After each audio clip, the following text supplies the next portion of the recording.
Right guys, welcome to another beer review and also an episode of Clueless Eating. So today we're having a look at the Fuller's London Porter, which is clocking in at 5.4% ABV, rich, dark and complex, the world's finest. London Porter takes its name from the porters who carried goods around the streets of London in the 18th century. The prize-winning beer is brewed using pale crystal, brown and chocolate malts combined with Fuggles hops, giving a rich, dark and complex flavour. London Porter boasts wonderful chocolate notes and a smooth, satisfying finish. As I said, 5.4% ABV, 500ml bottle. This was kindly given to me by my good friend Dean from Dean's Beer Reviews when we had our Marlborough Piss Up, hosted by Harry, Blue Nose Beer Reviews, who also gave me some beers. And yeah, he got me this. He got me the Black Cab Stout and he got me the Bengal Lancer as well. Now you're thinking, well, why did you get those beers? Basically, this is rarer than rocking horse shit where I am. I have never seen this in any supermarket, and I've always wanted to try it along with the Black Cab Stout. Bengal Lancer, I do see it every now and then, but it's one of those beers that you just don't pick up when you do see it, and then you're like, oh, then next time you go, and the time after that, and the time after that, they're just not there. So yeah, very, very excited to try this. I do love Fuller's. I know there's a bit of contention with what's gone on, but I mean, when we were at the Marlborough Piss Up, I had half of London Porter on, don't think it was cask. Yeah, I think it was cask. At a Fuller's pub near to where Harry's living, and it was a nice, simple half, and it did the job. So yeah, massive thank you to my good friend Dean. So you'll be seeing a few more beers going along with this one. Go check him out, link is down below, but I'm sure you're already subscribed to him. So I'll get the beer poured into a glass, see what we get, and then I'll go on to the food. So using my snifter glass for this. That's pouring exactly as you'd want it to. So, beer in the glass then. It's got a lovely sort of a chestnutty roasted look to it. It's got that sort of like brown sheen, so it's not like definitely jet black or anything like that, but it's dark. But I do get like a red sort of like oaky tinge, and the beer poured about one finger's worth of a nice slightly beige looking head, nice compact bubbles. So I'll give it a bit of a sniff. And it's steeped fruits, a little bit of dark chocolate, like chocolate covered raisins, rum raisin as well. There's a little bit of a slight spiced rum character, a little bit of a sweet musky woody note coming through also. But yeah, the chocolate's actually coming out a little bit more as it's breathing in the glass. It's smelling pretty damn good. Very excited for that. So I'll quickly show you what we're having food wise. I got this from booths nearby, but you can get it pretty much everywhere. And you can actually find the beer that they've brewed in supermarkets. But I picked up a Mr. Trotter's Sausalami cracked black pepper. Mr. Trotter's Great British Pork Sausalami, trademark. Cracked black pepper flavour. Mr. Trotter stands for all that's best in British pork snacks, and his Great British Pork Crackling is a firm family favourite. Need to try it. I've seen it but never picked it up. Now he's turned his attention to sausages. Haven't we all?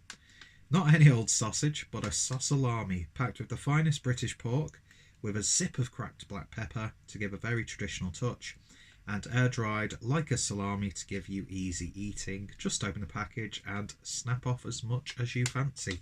Stuff like this never gets portioned out. It is just devoured as soon as it's open. That's one of the reasons why I stopped getting the meat box. Not because of like, oh no, we've got this, just because within like a day or two, most of the stuff was just gone. It's just ridiculous how easy like cured meats and snacks are. But yeah, I do love the sort of like old school look to this one, and that wonderful painting, which you can't really see too much because the lighting shit as always. So We'll try the beer first, of course. That smells good. Cheers. Cheers, Dean. And thank you, Harry, for hosting us.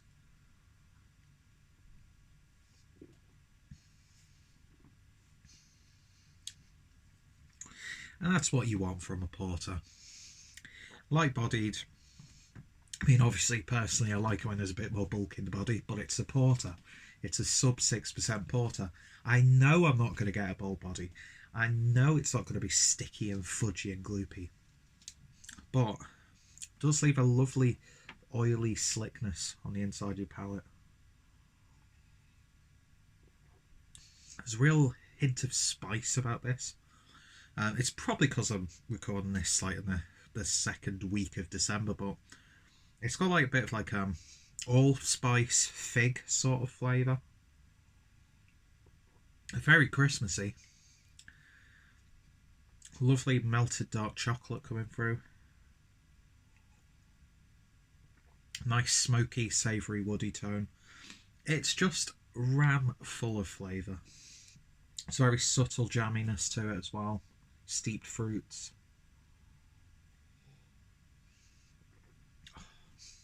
That to me is textbook London porter. That sort of like sub-style of porters. Do you know what I mean? Like, who does a good one? Like, 5 Points does a really good London porter. I'm trying to think who else. I'm here saying I'm making a point. I can't give you really any good examples. But you know what I mean? It's got that sort of like industrial age, old school. You drink this and you imagine, you know, them carrying the big, you know, barrels of this onto the ships and stuff like that. And you can imagine this tasting. Obviously, I'm sure the recipe's developed over the years. I don't know how long they've been brewing this, whether it is an old school, but I know Fullers do sometimes go through the recipe books and produce beers. You could imagine beer from that period tasting like this, albeit this is a bit more refined with, you know, advances in brewing and technology and preservation of ingredients and good quality of ingredients as well, and outsourcing to different locations and, you know, family businesses and things like that. But yeah, you can imagine just sitting back after you've had a hard day's work for literally pennies, totally underappreciated. We go on, don't we? I mean, yeah, there are people in workplaces that do get exploited, that are completely undervalued and underpaid. But, you know, a lot of us, we have pensions. Do you know what I mean? We've got, you know, at least some sort of roof over our head for the most part. And of course there are exceptions to this, I'm just generalising, but like workplace conditions, I mean, I sit in a call centre, do you know what I mean? I'm not like inhaling toxic fumes in a coal mine that could collapse at any second, do you know what I mean? But yeah, I'll still moan about work, and if I've got dirt on my hands, it's because I've been burning papers outside. Not bodies this time, Paul, sorry. But yeah, you can imagine this. I don't know what point I was trying to make there. I think I was trying to make like a socio-political point about how nowadays we seem to whine a lot more. But back then, when there were genuine terrible conditions, just, you know, stand up with your head held high and just get your job done that you've been asked to do. Get on with it. And of course, hardships would bring you down. But at the end of the day, if you let them bring you down, they're going to win. Do you know what I mean? So I think we've lost that sort of like backbone. I'm going to stop talking now because it's going to sound like I'm creeping into sort of like fucking BNP or EDL territory. Do you know what I mean? Because that's the rhetoric they love to use as well. But anyway, fantastic. Absolutely fantastic. And perfect for, yeah, the day. Do you know what I mean? Time of the year is perfect. Although I'd happily have this in the height of summer. Beer's not seasonal for me in that sense. Though of course it does feel a bit more special when you have like your coffee ports and your imperial stouts around Christmas time, and you maybe your strong sour beers and that sort of stuff. But I don't usually subscribe to that sort of mindset, which there's nothing wrong with it, because again, it's really satisfying to have darker room temperature beers full of robust flavours at this time of the year. Nothing too heavy. This is full of flavours, but doesn't weigh you down too much, so it's got a dangerous sessionability about it. Lovely bitter woody aftertaste, nice chocolate notes, some sweet fruit notes, a little bit of like a pepperiness there, allspice, clove maybe. Absolutely bang on. So in terms of a rating then for the London Porter from Fuller's, I can happily give that one a 9 out of 10.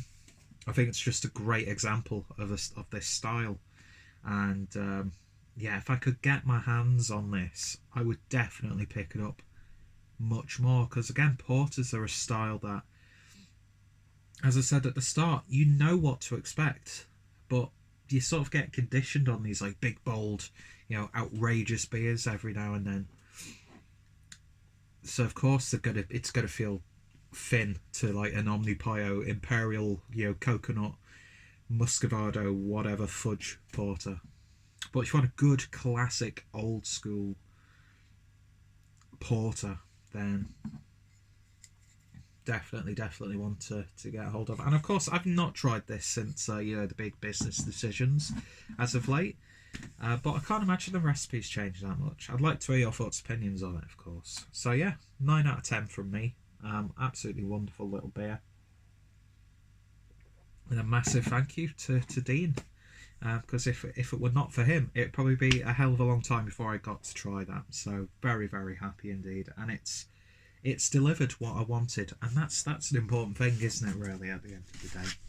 So that's the beer review over. If you're not interested in the food stuff, feel free to turn off now. I won't take it personally, but I'll track you down by your IP address and give you a piece of my mind anonymously, but I'm not too fussed. So yeah, thank you for joining me if you're going to be heading off now. And if you've tried it, let me know your thoughts, opinions. Are you a fan of Fuller's? Are you a fan of London Porters? Hit me up in the comments. Anyway, so on to the food now. So let's open it up, and it's what you expect. Again, colour-wise, you're not really getting too much. There we go. There's a little bit more colour to it. It's a little bit darker, I'd say, than your usual salamis. But then again, it's a Sausalami, isn't it? So I'm interested to see if I notice any differences. Nose, it smells like a pig. It smells like farmyard. Definitely get that pepper coming through. Oh, it smells so good.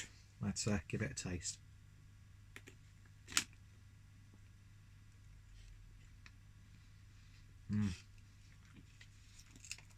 Very farmyardy. It's not just like your typical salami. It's like that porky, piggy taste of a good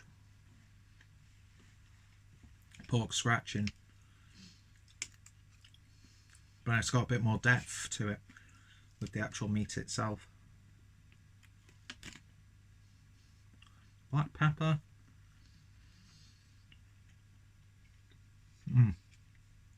It's got that weird thing of when you inhale, you sometimes get a bit of flavour from something. I'm getting more of the sort of like aftertaste of pepper, as opposed to it being a really peppery, sharp flavour, but it's nice. Moderately seasoned, I'd say. But yeah, texture on it's gorgeous. I love the texture of cured meats, jerky, biltong, salami. There's just something so satisfying about the texture. Yeah, tasty. I mean, I did pay £2 for it, so that sort of is in the back of my mind. But again, a lot of times you're going to be paying this sort of price. That piece then, I'm getting the spice of the pepper, like the slight heat. I like that a lot. I like it a lot. Let's see what it's like with the beer then.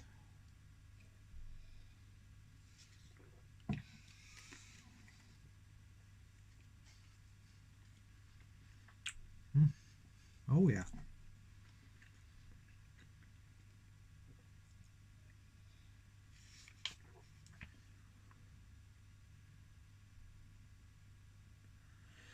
Sorry, I'm just trying to get a bit of meat that's stuck between some teeth.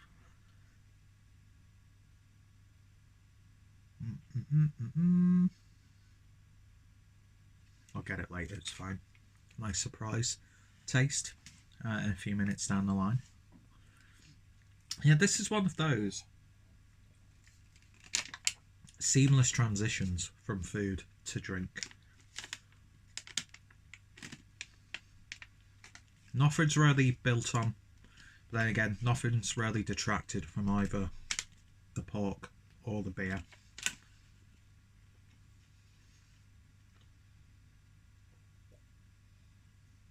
It's almost like the pepperiness of the pork is working with those sort of like Christmassy-esque spices that I picked up on.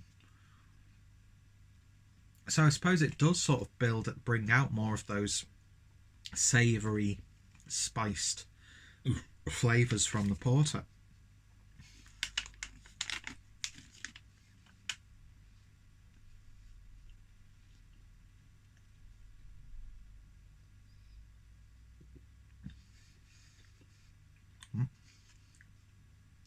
Yeah, it's a really nice, simple combination.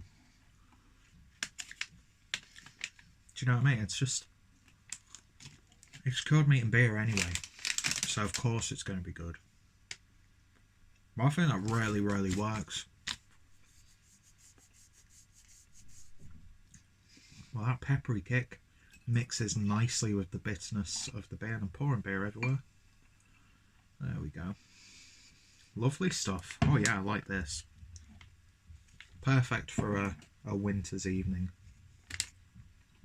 So yeah, that was the Sausalami cracked black pepper from Mr. Trotter's, paired with Fuller's London Porter.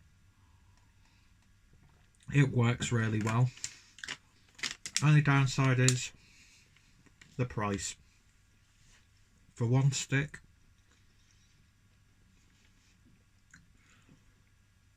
so I'm saying this without really knowing like the complete process and the value of producing something like this on the scale that these guys will produce it. But yeah, I think that's the slightest of chinks in the armour, because aside from that, spotless, just works nicely. Aftertaste of them mixing together is really satisfying. It's really bulky. Yeah, I like that combo a lot, and not a lot, and it brings out like a bit more of that chocolatiness as well. That pepper draws out a bit more of a chocolatey flavour, I'd say. Let me just wipe the beer off the desk using a sock. It's not a wanking sock, so don't worry. Oh, got beer all over an SD card. Lovely stuff. Sure, that's going to work absolutely fine afterwards. Anyway, yeah, it's a nice combination, and I wish I had another stick now to enjoy the rest of the beer.